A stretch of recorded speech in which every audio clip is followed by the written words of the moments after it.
అందరికీ నమస్కారం. పూజా వేదికకు స్వాగతం.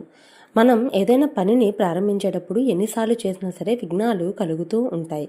అలాంటి విఘ్నాలను తొలగించే టానికి సంకటహర చతుర్థి రోజున వినాయకుడికి ప్రత్యేకమైన పూజలు చేయడం, వినాయకుడిని గరికతో అర్చించడం, అలాగే ఆ లంబోదరుడికి ఉండ్రాలను నివేదనగా సమర్పించడం చాలా మంచి ఉపశమనాన్ని కలగజేస్తుంది.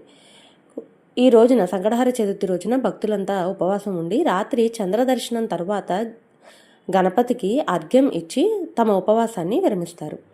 చతుర్థి తిథి శుక్రవారం సాయంత్రం ప్రారంభమై శనివారం వరకు ఉంది ఈ మార్చి నెలలో.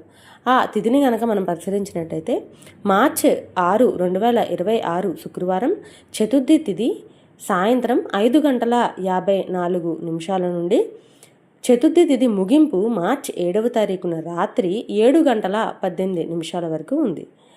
మనం చతుర్థి తిథి శుక్రవారం సాయంత్రం ప్రారంభమై శనివారం వరకు ఉన్నప్పటికీ కూడా చంద్రోదయంతో కూడిన తిథిని పరిగణనలోకి తీసుకుంటాం కాబట్టి శుక్రవారం రాత్రి ఈ తిథి వస్తోంది కాబట్టి మార్చి 6వ తారీఖున మనం ఈ సంకటహర చతుర్థి వ్రతాన్ని అయితే ఆచరించుకోవచ్చు.